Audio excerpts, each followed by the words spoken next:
Al-Azhar Asy-Syarif. Ini adalah sebuah video dokumentasi dari salah satu pelajar Indonesia yang merantau ke negeri seribu menara. Di hari Jumat yang berkah ini, terik matahari begitu menghiasi bumi para nabi. Masjid Al-Azhar Asy-Syarif terletak di daerah Darbul Ahmar, Kairo Lama, Mesir. Di daerah ini, banyak sekali mahasiswa Indonesia yang bermukim untuk menuntut ilmu. Dan ini adalah salah satu jalan yang biasa dilalui oleh mahasiswa untuk menuju Masjid Al-Azhar. Di samping Masjid Al-Azhar, banyak sekali maktabah atau toko kitab yang menyediakan berbagai karya ulama dari zaman dahulu sampai sekarang sebagai penunjang dalam proses belajar. Selain itu, banyak juga pedagang yang menjual aksesoris kuliner dan lain sebagainya. Bismillahirrahmanirrahim. Assalamualaikum warahmatullahi wabarakatuh. Perkenalkan, nama saya Raffi Rashid Sukmahadi, salah satu pelajar Indonesia yang alhamdulillah saat ini sedang diberi kesempatan oleh Allah Subhanahu wa taala untuk belajar di Al-Azhar Asy-Syarif, Kairo, Mesir, salah satu lembaga pendidikan Islam tertua di dunia. Insyaallah taala di hari Jumat yang berkah ini saya akan belajar mengulas dan mengupas semua sejarah hasanah yang ada di peradaban Mesir. Maka dari itu simak terus videonya. Al-Azhar Asy-Syarif dibangun sejak era dinasti Fatimiyah yang kemudian mengalami perkembangan di beberapa era dinasti lainnya seperti dinasti Ayyubiyah, dinasti Al-Mamalik, dan dinasti Utsmaniyah.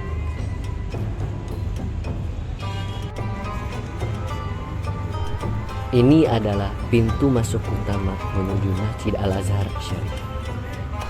Dengan keindahan arsitektur bangunannya, Masjid Al-Azhar senantiasa ramai dikunjungi jemaah muslim dari berbagai penjuru dunia. Adapun dalam sistem pendidikannya, Al-Azhar Asy-Syarif memiliki dua metode, yakni Jami dan Jami'ah.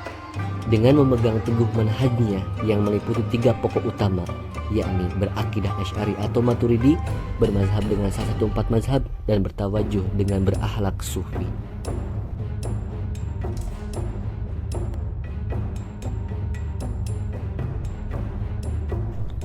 Pada hari Jumat yang berkah ini, insya Allah saya akan berziarah ke beberapa makam para ulama bersama teman mahasiswa lainnya.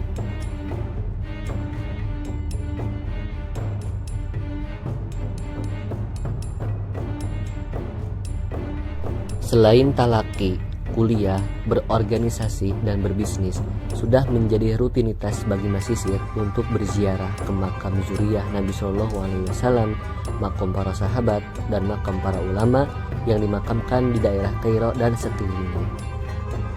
Insya Allah, pada kesempatan kali ini kita akan berziarah ke tiga makam ulama besar yang berada dekat di daerah Sayyidah Aisyah. Untuk pergi ke sana, kita menggunakan angkutan umum dari Musdalifah Husain menuju kompleks Sayyidah Aisyah. Adapun ujroh atau ongkosnya seharga talat tawannus atau sebanding dengan Rp3.000 per orangnya. Dengan durasi kurang lebih 5 menit, kita akan sampai di tujuan.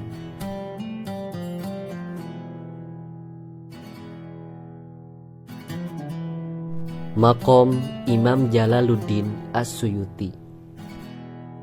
Beliau adalah seorang imam mujtahid dan pembaharu abad ke-10 Islam yang lahir pada tahun 849 Hijriah dan dibesarkan dalam keadaan yatim piatu di Kairo.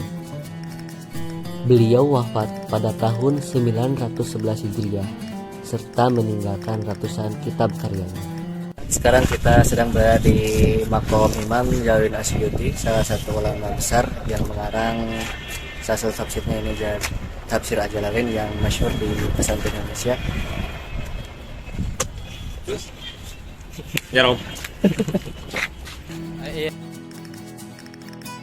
Setelah kita berziarah ke makam Imam Jalaluddin As-Suyuti, kita akan melanjutkan ziarah ke makam gurunya Imam Syafi'i, yakni Imam Waqi bin Jarrah, dan makom Imam Asy-Syafi'i.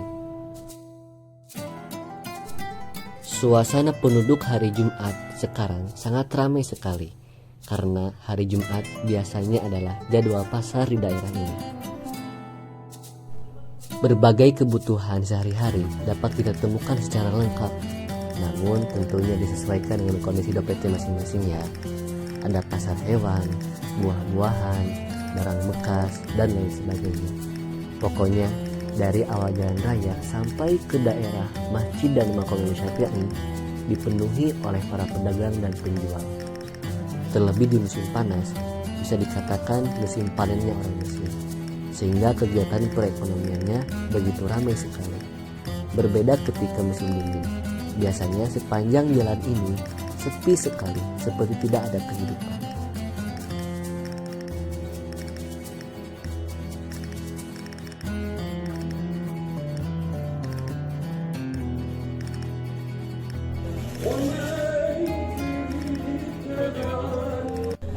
شكوت إلى وكيع سوء حفظي فأرشدني إلى ترك المعاصي وأخبرني بأن العلم نور ونور الله لا يهدي لعاصي.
Al-Imam Muhammad bin Idris Asy-Syafi'i.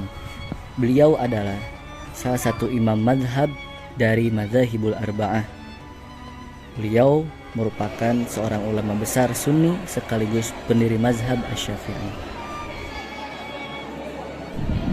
Pada masa akhir kehidupannya, beliau menetap di Mesir hatta yantakila ila rafiqil a'la. Sehingga seringkali Mesir dijuluki sebagai Biladus Syafi'i alias negerinya Imam Asy-Syafi'i. Beliau lahir di Gaza, Palestina pada tahun 157 Hijriah atau 767 Masehi dan wafat di Mesir pada tahun 204 Hijriah atau 820 Masehi. Dalam perjalanan menuntut ilmunya, beliau sangat dipengaruhi oleh jasa ibunya, dari mulai pergi ke Madinah untuk berguru ke Imam Malik secara langsung, lalu pergi ke Irak untuk berguru ke muridnya Imam Abu Hanifah. Karena pada saat tahun kelahiran Imam Asy-Syafi'i, pada tahun tersebut wafat pula Imam Abu Hanifah. Alhamdulillah, setelah masa pandemi dan masa renovasi masjid dan makam Imam Syafi'i, pada kali ini telah dibuka kembali dan tentunya banyak peziarah dari berbagai penjuru dunia yang menziarahi makam Imam Syafi'i. Dan ketika saya belajar bersama Syekh Azhar, beliau mengatakan bahwasannya ziarah ke makam Imam Syafi'i itu ka'annahu nasakun min nusukil haji. Seakan-akan menziarahi makam Imam Syafi'i itu adalah salah satu ibadah dari runtutan ibadah-ibadah yang ada dalam ibadah haji dalam hal keutamaannya. Maka dari itu bagi Mesir yang tentunya diberi kesempatan untuk berada di wilayah Mesir, yang lewatkan untuk senantiasa berziarah, meluangkan waktu untuk tabarukat kepada Imam besar Mazhab Syafi'i. Di Masjid Imam Asy-Syafi'i terdapat denah yang berisi penjelasan tentang perkembangan renovasi masjid dari masa ke masa. Di denah ini pula terdapat beberapa keterangan tentang interior masjid, yang salah satunya adalah Hajar Aswad. Dan ini adalah Hajar Aswad yang pada keterangannya mirip dengan Hajar Aswad yang berada di Mekah.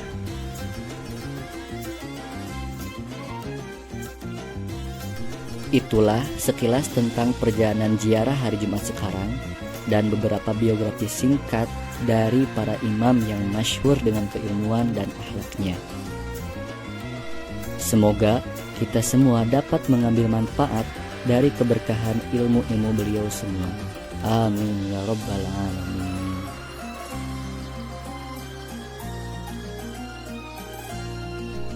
Tentunya masih banyak sekali informasi yang mesti disampaikan. Namun untuk hari ini dicukupkan sekian. Terima kasih atas perhatiannya. Tunggu video selanjutnya. Wassalamualaikum warahmatullahi wabarakatuh.